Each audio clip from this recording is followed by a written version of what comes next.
Hello, everyone, and welcome to episode 11 of the Warhoundcast. I'm here with Max. Hi there. Still, everything's still remote in this Yeah. wild and crazy world we live in. Yeah, very much so. But we've got an episode today all about the Death Guard, which I think we're both rather excited about.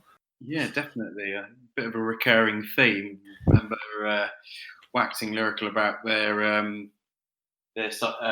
Psychic Awakening book, how good that was.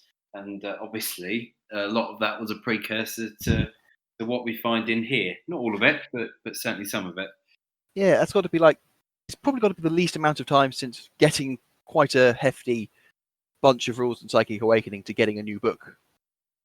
Yes. Marines had a codex beforehand, but they got very little in Psychic Awakening. And Necron's got nothing in Psychic Awakening, apart from a character, I guess. But yeah. Yeah, I mean, given how quickly theirs came out, there really wasn't any point in having anything in Psychic Awakening. But and obviously, as it's transpired, how little we've been able to play.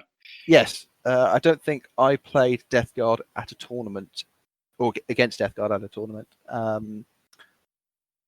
with War of the Spider out. No. I'm barely sure I played a game with it in 8th. Played a couple in 9th. But yeah, so we're going to be going through the new book. Not going to be going through everything line by line, but we're going to take a look at a couple of things that take our eye, particularly where things have changed, having a look at the Warlord traits, having a look at the plague companies. And if we've got time at the end, we'll have a possible little chat about lists and things, or just things that we think will be a pretty good combination. So with that, should we take a quick look at the new secondaries?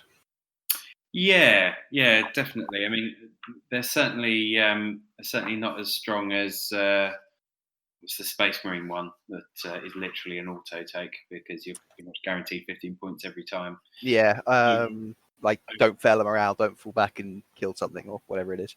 Yeah. So I think we'll get the easy one out of the way first. There's one way, if you kill something with a plague weapon and that unit fails a morale test, you get a couple of points. That is terrible and should never be taken. Nope. No, I mean, you're not getting that on the first turn, are you?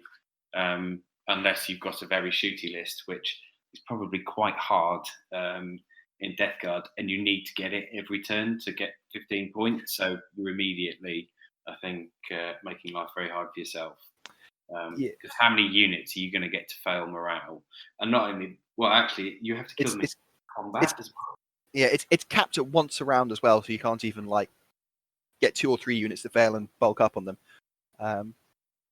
Yeah, it's just awful. So on to the 2 interesting ones. One is Despoiled Ground, and essentially, if you have a bunch of stuff left at the end of the game, you can move onto various points of the battlefield, typically the objectives, your deployment zone, their deployment zone. You get a bunch of points. It seems reasonably easy to get 10, and you could score higher on this. The other one is Spread the Sickness, where if you get close to an objective, you can either take D3 mortal wounds or roll a 4+. If you get either of those, then once per turn you can get 3 victory points. Yeah.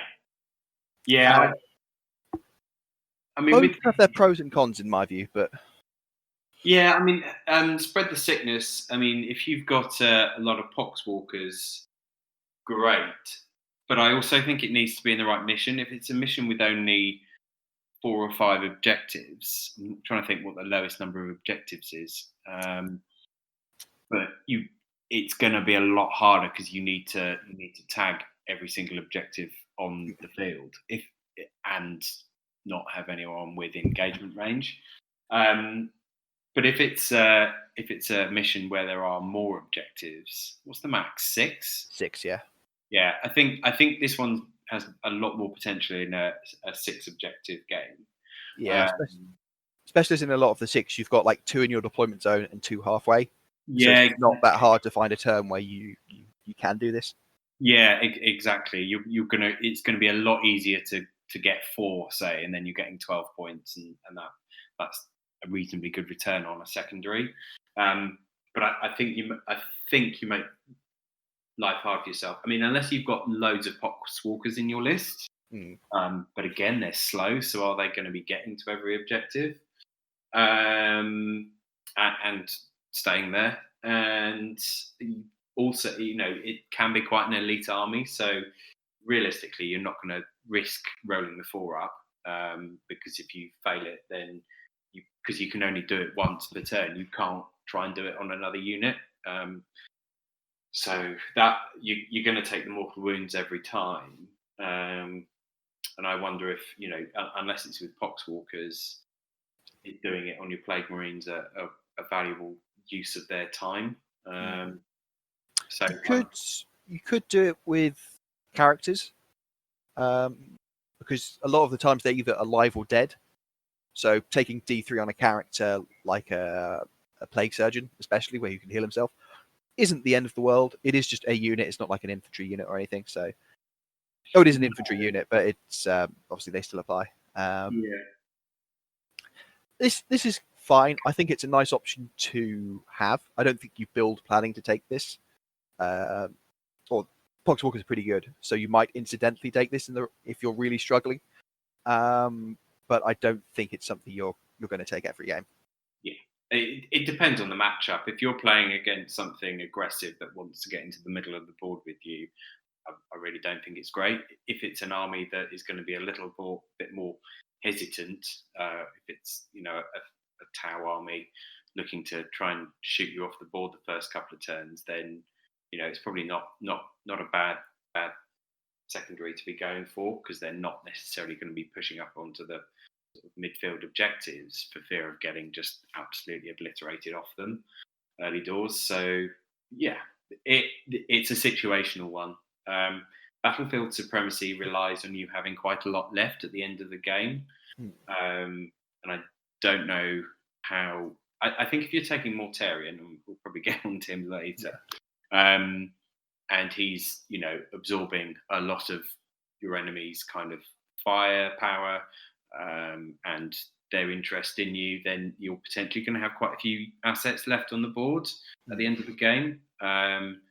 But again, you're slow, so it requires on you being quite spread out. And this is an army that wants to clamp up, and there are so many, overlapping auras. You want as much stuff as possible to be taking advantage of. How spread out are you going to be able to be to kind of fight effectively? So, yeah, I'm not sold on it. I've played it twice. I played 2 games of Death Guard on Tabletop Simulator. Obviously, not possible in real world at the moment. And I found it to be pretty good for getting 10 points quite reliably. It's not the easiest thing in the world, but it does play into your sort of core resilience of strength, core strength and resilience even. Yeah. And I've tended to find before this came out, you could normally sort of build your list around a secondary. You have a secondary on the mission or that the opponent has that's normally quite easy to take. And then the third one tends to be very, I'm not sure about that. And so to have that option, I think is really good. And I think because it is. Sorry, I was going to say if you're going second, it's not bad at all. The problem is you don't know if you're going first or second when you're selecting this as a secondary. Yeah, I have gone second in both of those games, which has helped. Yeah, you see, I think if you go first, then your opponent can be quite selective in what they then target to deny you as many of these points as possible. They don't have to kill everything. They don't have to be everywhere. They just have to pick and choose the battles they fight. So yeah, it'd be interesting to see how it plays out if you go first. The other interesting thing of note of this is that it applies specifically to bubonic Astartes units. So a lot of the demon engines, for example, don't actually have that keyword. Right. So if you are going demon engine heavy, you might want to skip that one. Yeah, the Poxwalkers don't have it. It's almost the same as core. It almost overlaps with that. Yeah, but then you've got the characters. Yeah, core and characters. So moving on Death Guard got an updated chapter tactic, which almost isn't worth talking about. It's essentially, they don't count as moving when they shoot with infantry, which only really affects bolters. So you can always rapid fire your bolters, which is nice, but nothing game changing. And vehicles don't suffer -1 to hit in engagement range. Again, a nice to have, nothing particularly exciting. Yeah, and that's the thing. It doesn't affect any weapons other than bolters, because plasma you don't get to double tap at 24 like you do with bolters. So it doesn't matter if you're moving or standing still. Blight launchers are assault. Plague spewers are heavy. So, and it specifically says unless you advance. So that doesn't help them out. It's not great. it's actually probably the weakest element for them. But fortunately, there's quite a lot that makes up for it. Yeah, so it does have one final thing. You can ignore modifiers to move, advance, and charge rolls, which is quietly very good because they're so slow. If you can't then move through cover, you really get stuck. Yeah, that half of it is much better, and obviously the part about vehicles being able to shoot into combat without modifiers is great. And I think one of the plague companies actually has a stratagem that lets you fire blast into combat, which is cool. Especially as the plague mortar no longer has a minimum range on it. I think it's probably worth talking very quickly about the reaction to the Death Guard book, because a lot of people have come out and been insanely worried about it, especially with Mortarion, and a lot of Death Guard players have come out and been very sad about it. And I just want to give my thoughts on it quickly because I think it's very interesting, because a lot of the power, especially the offensive output of the Death Guard, has been reined in, which, given they didn't do masses of damage before, was very worrying. So if you look at a lot of the strats in the Death Guard book aren't particularly impactful, and a lot of them actually got nerfed, some quite rightly so. So the Blight Bombardment, Putrefire, Veterans, the Long War thing where you could do a bajillion mortal wounds has been obliterated, which I don't think anyone's too sad about. No, and the other thing is, if you're building your army about doing that, it's very gimmicky and it's very hard to pull off properly. With enough Plague Marines in a unit to have that effect. I actually quite like what they've changed it to. I think you've got yourself tied up, and you've got a bunch of characters with grenades, and they're potentially taken a biologist. Is it biologist Putrefy, the grenade dude? Yes. If you've potentially given him, and he's got a couple of other dudes around him with grenades, well, suddenly you're getting 18 auto hitting, strength 5, AP -1 damage to plague weapon shots, which could be chucked into combat. So I actually think the alternative that is there, you're not going to be playing, you're not going to be building around it. That's why I think it makes it better. Because it doesn't require you to build your army in a specific way. It's a situational option that you've got. And actually, if you look at the way that Plague Marines are now kitted out, you take something like a Plague Flail, who previously would have got 2d3 attacks on the charge, so 1+1.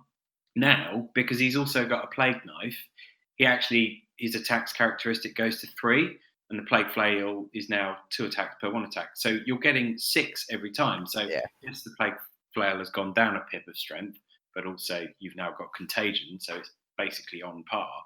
But you're guaranteed 6 attacks with that every turn, which is incredible. And that's regardless of how many rounds of combat have gone on. So they are the classic army that actually, are more than happy for you to hit them, but if you don't kill them, you're gonna suffer really badly, because they will just stick around and keep hitting you at the same level of output. I think it's a really good change, because it's so thematic for them. They're not going to hit you massive speed, but what they are going to do is just grind you down. I agree with that completely. It's worth sort of addressing, I think. Yeah, definitely. And that's the thing. that's their play style. And even if you look at Mortarion, yes, now he's survivable, which is brilliant. Like, I've only taken him in a couple of games and in 8th, and he was dead turn 2, fairly reliably, or he might have 1 or 2 wounds left and be pretty much useless. Now, actually his damage output in melee has dropped. I would say, just because of the loss of veterans. Certainly against Imperium, veterans of the lot. Sorry, not veterans. Death to the False Emperor. Death to the False Emperor, of course. So he's lost that, but he's and he's not that quick. He's not going to be everywhere. And if you want to take full advantage of him, you're not going to be souping in a sorcerer or Magnus with warp time to get him up there. But he is so good for his points now. Yeah. That I think actually he gives you something that you didn't have before, and he's worth taking, which is great for a centerpiece model. And I appreciate there's quite a lot of chat out there at the minute about the fact that he's too strong. Well, what evidence are we basing that on? A handful of games? I think actually it opens the meta up quite a lot, because suddenly you're going to be having people thinking, okay, well, there are going to be things like Mortarion running around. How do I build an army that's going to challenge that and also challenge Space Marines and do all these other bits and pieces? So I think you're going to see other lists changing quite a lot, which then gives other armies more options. Think about something, if you're building to fight, or fighting Tau or whatever, a much weaker army, suddenly you're not going to be able to put so many resources into hammering armies like that, because you're going to have to also build to beat Mortarion, and then suddenly those armies get a bit of an uplift because they're not always running into armies that just absolutely trash them for what they are good at. Yeah, what I like about the potential meta shift is that Chaos Space Marines as a faction, so including Death Guard, including Thousand Suns, have typically always suffered from being like Marines but not as good. So people who go out there targeting Marines also happen to be very good against Chaos Space Marines, if not better. Yes. Whereas Death Guard, that -1 damage, the best way you can kill Marines is pack a bajillion damage to weapons. If you take that against Death Guard, it's all effectively damage 1, and that's a real hit to a lot of armies. Yeah. So I like the fact that if you want to tech to beat Death Guard, it's a very different type of weapon you need than to beat Space Marines. I think it leads to more well-rounded lists everywhere, which is only a good thing. Yeah, because I've always thought the gold standard in ranged weaponry was always the Avenger Gatling cannon from a knight, because it's lots of shots, it's good damage, it's good AP, 12 shot strength 6, AP 2 damage 2. It's basically been the best weapon in the game, at least in my opinion, since its release. And now actually, not that knight's a big part of the meta, but having different choices to make on things like that, or the Leviathan with sort of 2 storm cannons. Yeah. Suddenly you think, okay, maybe I want 1 storm cannon and a fist so I can go and smash Mortarion in the face with it. Yeah, definitely. Yeah, I think dreadnoughts now you almost want them to have some duality. Otherwise, it's a lot of points for doing one particular job. And a Leviathan now tied up by Plague Marines isn't going to be all that hot, especially as he's ballistic skill 3. He'll have his toughness drop, so he's not going to be as hard to chew through. So I appreciate he isn't really a meta pick anymore, not in the way he was. But I think it's good. I think you've created more competition in the meta, and there are going to be armies out there that are going to be struggling for a bit, but those books will come, and every new codex that comes out seems to add another army that can compete on a level playing field.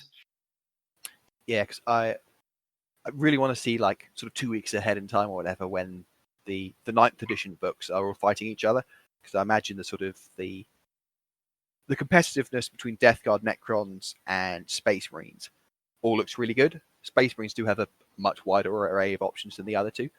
But at least a sort of casual glance, they all look really well balanced between each other. And you've also got sisters in Yes. that sort of echelon of competitiveness. I think partly because theirs was the last codex to come out. And I think they'll lose some efficiency on their vehicles when things like core get introduced to their book. But that's not the worst thing in the world. They'll inevitably have other things that keep them on an even keel. And every book that comes out, we've got Dark Elder. I think it's Dark Angels and then Dark Elder are the next two that we know about. I'm really interested to see how they kind of address what is quite a complicated army to build at the minute, just in so much as you have the three different sort of factions within a faction that you kind of almost have to take from a CP efficiency standpoint. So that will be really interesting to see, because if they become competitive, then suddenly you've got 4, 5, 6 factions that are.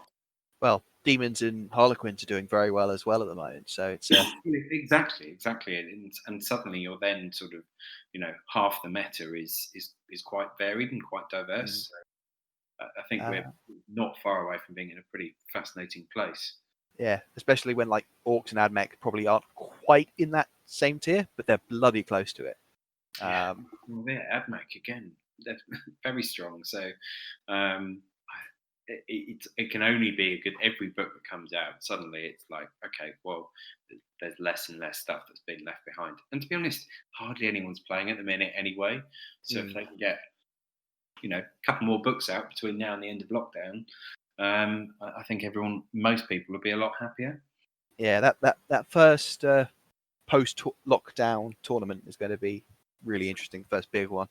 I think it's going to be a real mix of stuff going on, which I'm quite excited to see. So should we ever talk about the play companies then? So rather than go through everything for all of them, do you want to pick a couple of bits that catch your eye?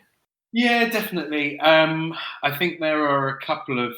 So, I mean, if you haven't already listened to a bunch of different people's reviews of this book already, just to give you the skinny on how these work, each play company opens up a relic, a stratagem, and a warlord trait that's actually a contagion that goes on top of your -1 toughness contagion aura. And there are a couple in here which I think are kind of the standout ones.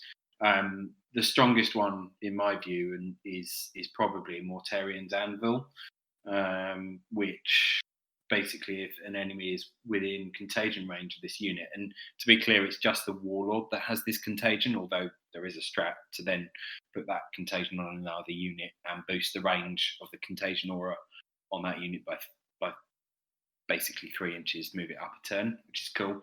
But this aura, if you're within it, you can't fire Overwatch or set to defend, which is not that big a deal, let's be honest, in ninth.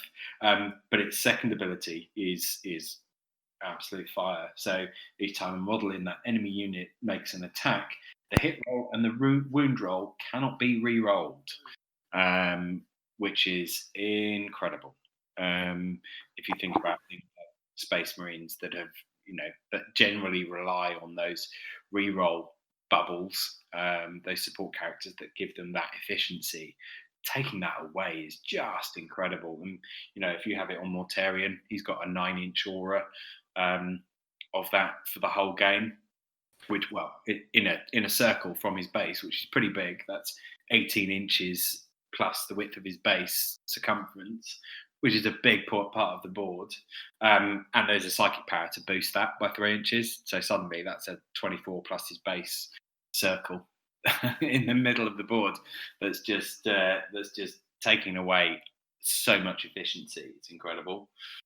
So I really like that one. The other one that I think is potentially good is the Ferryman.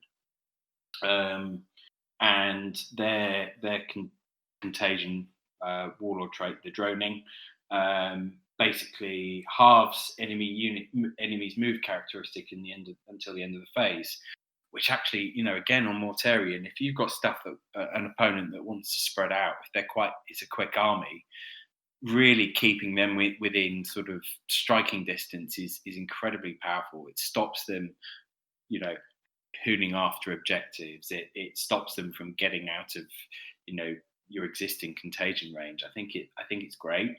And actually, they have quite a good stratagem. I think the ferryman. Yes. That lets you extend aura abilities by 6 inches. So again, if you've got a foul blight spawn with his 6-inch, or with the relic 6-inch aura of turning off charging bonuses, which if you think on Space Marines or take Blood Angels for example, not only does that stop them from fighting first, it also takes away their charging bonus attack, and it also takes away their +1 to wound when they charge. It's such a deterrent, and if you extend that out to 12 inches, that again is, they've got real difficult choices about where they want to engage. You're forcing a situation where you're engaging on your terms. So I think those two are probably, on the basis of the contagions and then the sort of adjoining bits and pieces that go with it, are probably the two strongest. Yeah, I'd agree with those two. In fact, the 2 games I've played, those have been the 2 ones I've picked. 2 other slightly more gimmicky ones I think are fun. Harbingers have a strat to reroll hits with Poxwalkers. I think that's interesting because you can combine that with the strat that 6s to hit become mortal wounds for them. So if you're going heavy on Poxwalkers, then you get a lot of, because it's also reroll the hit roll, so it's not just failed. So if you're really fishing for mortal wounds, you're fighting Terminators or something, which are everywhere. You can fish for a lot of 6s that way. Not sure it's worth building a list around, but kind of funny. And Poxwalkers are just legitimately very solid now. The other one, which is a relic choice for 7-fold blessing, I don't think it's got enough other stuff to make it worthwhile, but it turns your malignant plague caster's ability to do a mortal wound within 12 to D3. So if you can do smite and another power, and if you're lucky enough to get 7+ on both, they have a way to re-roll that as well. If you take this plague company, you could suddenly do 3d3 mortal wounds plus whatever your other spells casting, and that can just delete a character, delete a unit. That's the wretched, isn't it? Yes. Yeah. But then, I mean, their contagion is pretty naff. Yeah. Yeah, I think those two are more fun. I think they're things that might crop up as like a powerful gotcha ability. I don't think they're strong enough to overtake either Ferryman or Mortarion's Anvil. No. But I think they're 2 things to consider. Yeah, definitely. I think the thing is there are so many, and even looking at the Harbingers, obviously with their stratagem, again, their Shamble Rot contagion is the chance to do mortal wounds. There are so many different ways to do mortal wounds in this book. I think kind of taking into a specific plague company where you're choosing a relic or some other thing to get those mortal wounds feels like a bit of a waste. Particularly on your characters. I mean, if you get tied up by characters, or you tie up characters with a bunch of different units, you have the potential to take a whole load of mortal wounds in return. It's expensive CP wise, but it's potentially quite scary. So again, should we just take a couple of look at some of the strats? Not worth really talking about, but what is quite a quiet, nice little boost is they've got the new wording for additional relics and additional warlord traits.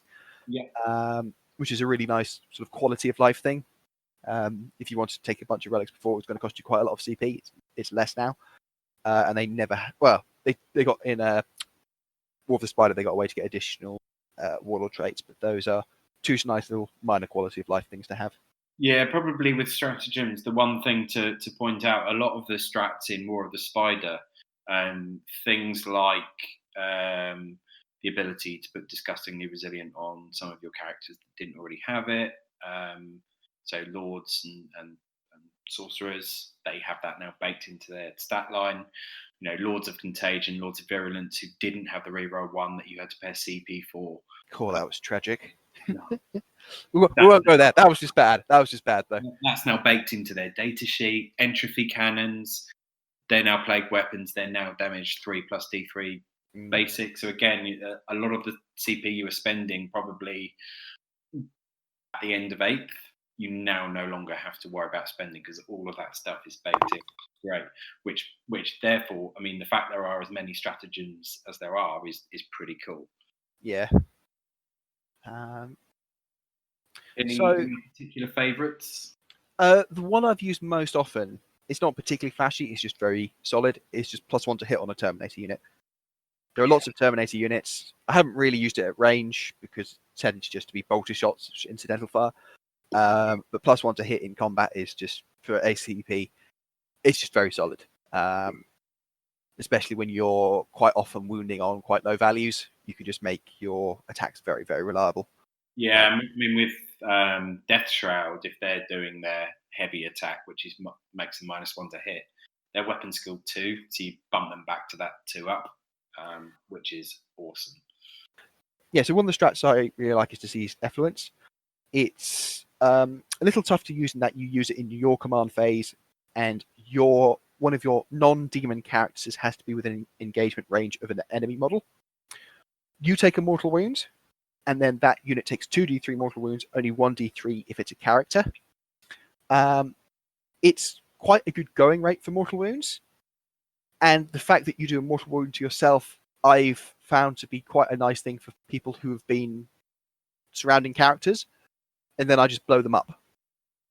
I think you can also trigger that with some of the other strats where if your character dies, you can do some mortal wounds. So, well, the other thing you'll use very often, but quite a nasty shock if people aren't expecting it. Yeah, definitely. I mean, the other thing you can combo that with is release the toxins. So if you've got quite a few units in engagement or within engagement range, and then out to 7 inches, you can drop Diseased Effluence on them first, take a mortal wound, and then if that character's got a relic, drop release the toxins on them, which is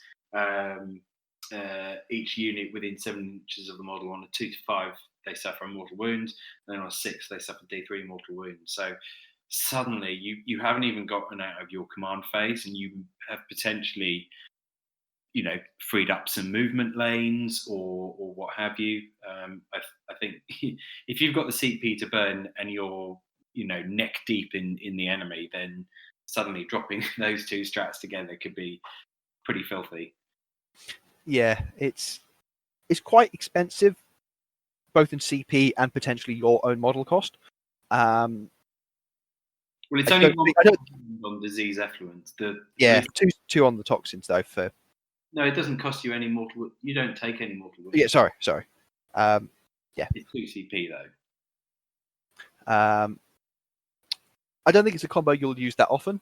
No. But there'll be a game in the future where that is just really clutch. Yeah, definitely. And if you're playing something like Tau drones that have a lot of 1 wound units, then just doing a mortal wound to kill half their drones. But teching for Tau at the moment probably isn't the greatest idea in the world, given where they are. But it's always fun because Tau are Tau. Anything else catch your eye?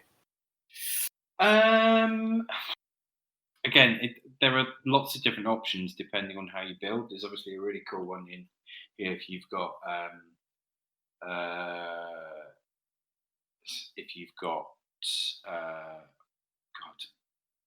plague crawlers that turns their plague mortar to damage 3, and then again splashes mortal wounds around enemy units within 3 inches on a 4 up. You're not going to get many mortal wounds, but it's the fact that it pushes the plague mortar to damage 3 that's quite nice. Again, though, it's on a D6 weapon. So yeah, I hate this because I always end up rolling a 1 after I do this for the number of shots, and then re-rolling it into like a 2 or a 3 and feeling really sad. Yeah, you can't do it after you know how many shots you've got. So that one is potentially quite interesting. But then again, I'm not sure how many certainly the lists I've been building that I like the look of, I don't really have many demon engines. So, how clutch is it going to be? I've been adding them in, but yeah, we'll get to this later. Yeah, but yeah, again, you're right. The fact that you can make the damage output on Terminator so good, and if you have a Plague Marine squad that you've managed to protect with chock full of special weapons. This was the other bit of outrage that I saw that people weren't very happy about, which kind of got my back up a bit. Saying that they limited the weapon options that you could have in units. So, I can only have one flail per 5, and I can only have 2 if I have a 10-man unit. Well, yeah, but before, in a 20-man squad, you could only take 2 flails or 2 plague cleavers or 2 maces of contagion and axes.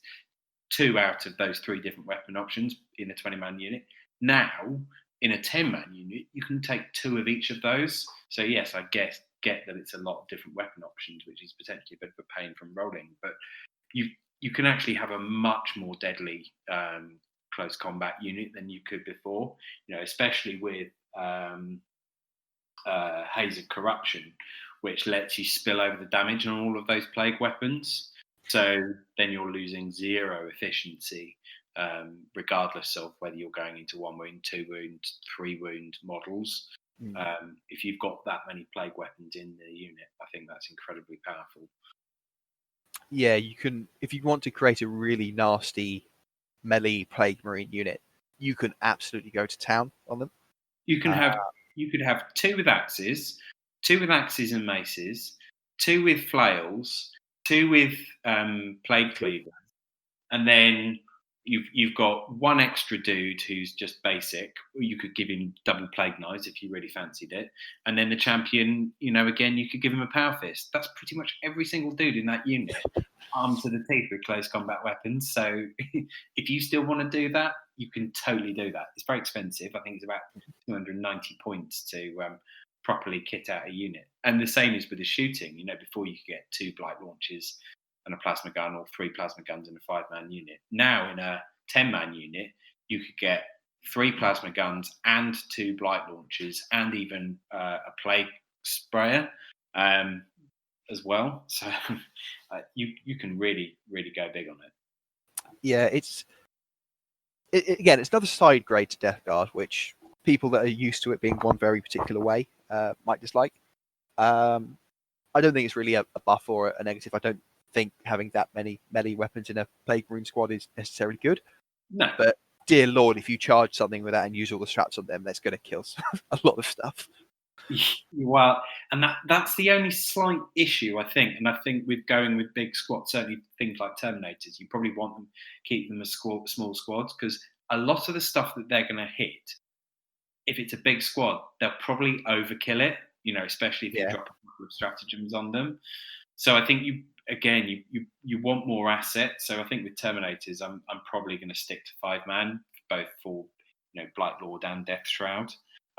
Just because I think the damage output potentially on 5 is pretty big, and obviously, if you lose a couple, then that efficiency drops. But probably going to take quite a lot of firepower to drop a couple. Yeah. So new to the book, Death Guard got some deadly pathogens. You pay points to upgrade a non-relic weapon that is a plague weapon on a. I was going to say on a character, but you can actually do it on some of the some of the champion models as well. Yeah. All of these, I kind of feel, are in the nice to have category, and they're things that if I have some spare points, I'll happily spend them on. There's nothing here that I've really thought, boy, I would definitely always buy that, with the possible exception of Viscous Death, which is re-roll the number of attacks. Reroll the number of attacks you can make. I think that's partly because that's the cheapest. If that was 20 points, would you be quite so keen to spend that on a 4-win model? Well, I'm not so sure. No. But that one's priced to move. But yeah, I mean, increasing the AP of a weapon by 1 is pretty solid as well. But 20 points for it, think you just Well, yeah. you potentially with these, what you're more interested in the fact that it gives you +1 strength in addition to these different items, Hmm. just as a base upgrade. So with Man Reapers, which are you'll be strength 7 with them, going into a what would have been a toughness 5 drop to toughness 4, you're still only wounding them on 3s. Suddenly, this bumps you to strength 8, which I think is suddenly you're then in a really good place. But yeah, there are limited weapons where actually, and my biggest problem with these, and probably my biggest problem with any of the unit entries, is demon princes, because none of their weapons are plague weapons, and there are no relics that you can take to make any of those weapons plague weapons. There's one of the plague companies you can take, which is Mortarian's Anvil, which is, as we said, one of the better ones. A relic in there that lets you re-roll hits and wounds, which is great on a demon prince. But they can't use these things. So they're much more limited. And the fact that their wings only give them 2 inches of extra movement for 35 points, I think. Yeah, I've dropped the wings on the prince. Yeah, I'm converting mine. I got the old Finecast one with the sword, and I'd given him claws and wings. I've found the bits in my bits box for his sword and yes, the bits that were on his back beforehand. So I will be turning him back into what he was, just to even keep him a bit cheaper. But then again, if you're running Mortarion, you don't need a Demon Prince. I think you take a Lord of Contagion, and you're laughing.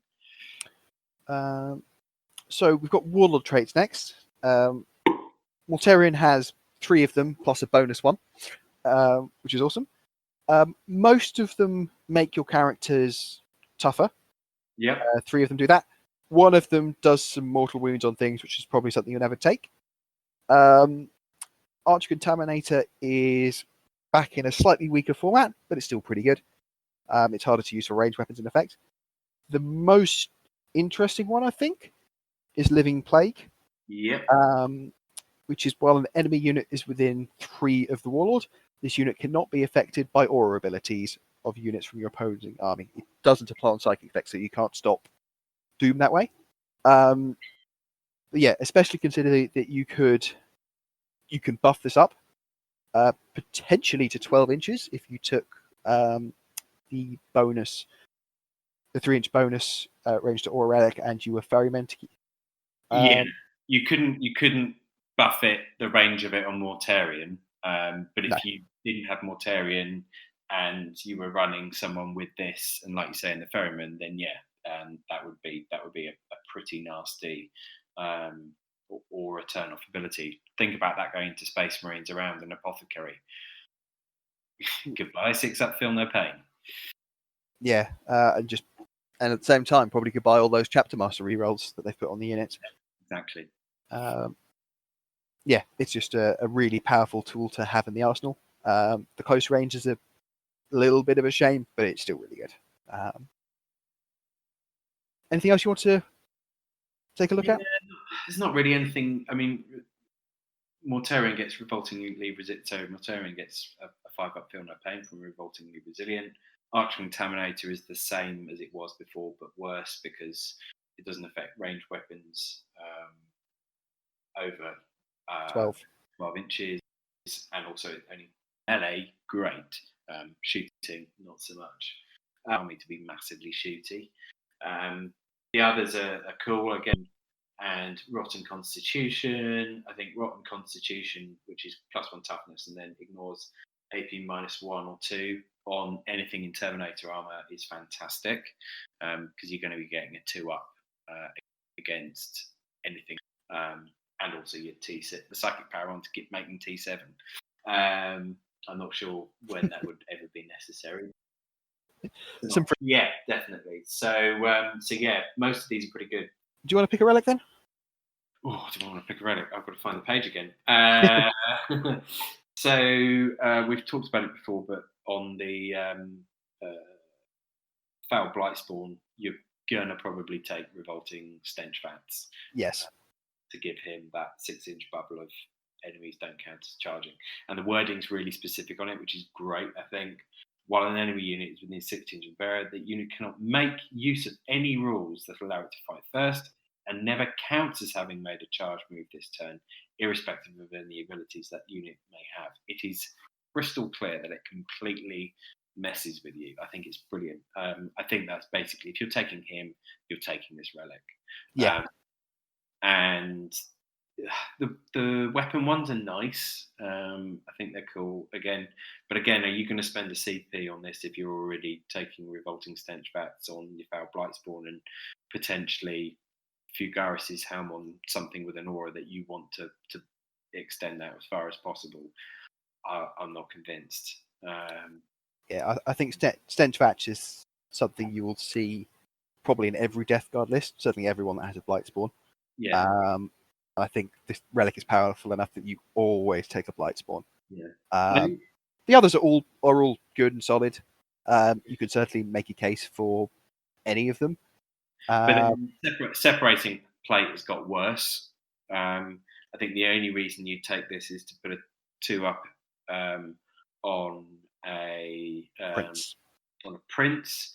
But the fact is, you're only going to be putting out maybe 1-2 mortal wounds on this at best, unless you're being attacked by a bunch of really rubbish, 1 wound units that somehow manage to get a wound through on you and not kill you. It's rubbish. I don't think it's very good at all. And like I said, I don't know how often I'd be running a Demon Prince if I was running Mortarion. I think a Lord of Contagion will do the business in most instances, especially if I'm wanting to run a Demon Prince cheap. So, moving off the relics onto Contagion, I think it's worth pointing out for the Contagion discipline, unless you're going for a very, very skewed army build, you are always going to have a Psyker in Death Guard. Yeah. I think the Contagion discipline is not strong enough really to support a second Psyker, or at least a second 2-cast Psyker. I don't think there are 4 good powers in here that you necessarily want to take.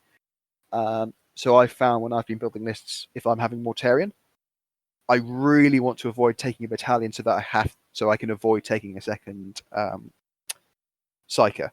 I'm not sure if you agree with that, but that's something I've been finding. Yeah, I don't know. So Miasma of Pestilence and Putrescent Vitality, you're going to find something to put those on every turn. You're going to want to make Morty -1 to hit. You're going to want to buff up a unit that is in a key position to T6. You're probably less worried about them being strength +1. I think those 2 are really good. And yeah, you're right. If you've got one guy who can cast 2 powers, then happy days. I think one that's also situationally quite interesting is Gift of Contagion. 1, it's a really low warp charge value of 5. But 2, if you can, it knocks a unit's strength down by 1. So if an enemy has got a melee threat, say you've got some Harlequins and they're lining up against some Terminators, you put Putrescent Vitality on the Terminators, they're T6. You then put Gift of Contagion on, the Harlequins. They're maxing out at strength 4. A lot of them will be strength 3, even with special weapons. Some of them will be strength 2. They're then wounding that unit on 6s. What do they then do? Do they avoid that fight and go somewhere else that they're out of position to get to? Or again, it's situational, but I think Gift of Contagion is potentially really strong. And the other one that, again, situationally is quite good is Gift of Plagues, which extends your add 6 inches to the range of any contagion abilities. So again, Morty, you could put it on him, and suddenly his contagion range is 12 because he starts at 9. Anyone else, it could put them at 12. from wherever they are. So that one's also potentially useful. The mortal wounds ones, I don't. Yeah, if you're doing it, you're doing it because you've already cast the other three and they've gone off successfully. So yeah, I think there are a couple of auto takes in terms of cast. I think there are a couple that are situationally very powerful, and then a couple of pretty average mortal wounds. Actually, I'm a bigger fan of Curse of the Leper. I quite like it because if something's within contagion range, they are -1 toughness. Yeah. So that means you're rolling 7 dice against a Marines in contagion range on a 4+. You're doing a mortal wound to them. You which are is pretty solid. I'm less sold on the strength and toughness either boost or take away because a lot of things are Marines in strength 4. So going from 5 to 6 or 3 to 4 for them isn't massive, I feel. But yeah, I don't think there's really a time where you want to get 4 of these powers off. You're either buffing yourself twice or like mortal wounding something twice. Yeah. I don't think you're that unhappy if you have to cast all of them. I would say Plague Wind's the only real dud of the bunch. Yeah, I mean, running into a massive blob of 30 orc boys, it's you You kill 6 of them at best. Well, kill 6 of them if you get the high warp charge off. Yeah, I mean, if you get the high warp charge off, you potentially kill, I think, 12. Oh no, yeah, kill. Yeah, it's fine, but that's a very situational meta thing in a case where most things are going MSU. Exactly. Yeah, and there's nothing that jumps out in the same way that, say, Warp Time does from the Chaos Space Marine book, which is not necessarily a bad thing, but again, it's a reason why you don't want to go too heavy on Psychos, I think. Yeah, definitely. Yeah, I mean, and to be honest, most of the lists I have built have got I'm running a battalion, so I've kind of had to take one. And the reason I'm running the battalion isn't necessarily for the troops; it's for the number of elite slots that you really want to tech into. So yeah, I don't know. I think there are a couple of very strong ones in there.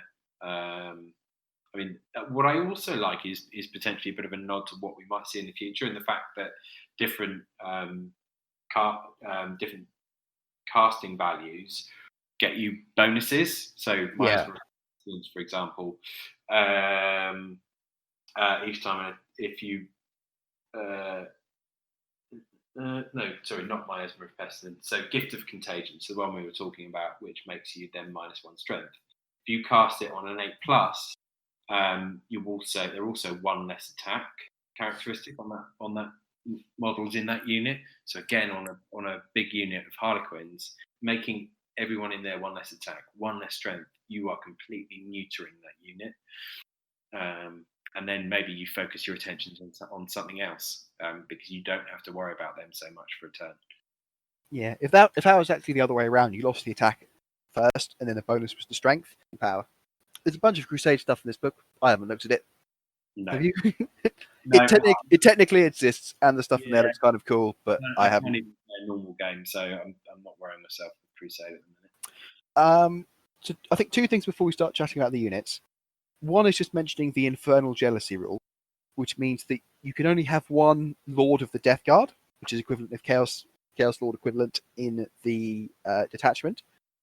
And there's this weird extra restriction that says you can only have a maximum of 1 Demon Prince unit in each Death Guard detachment.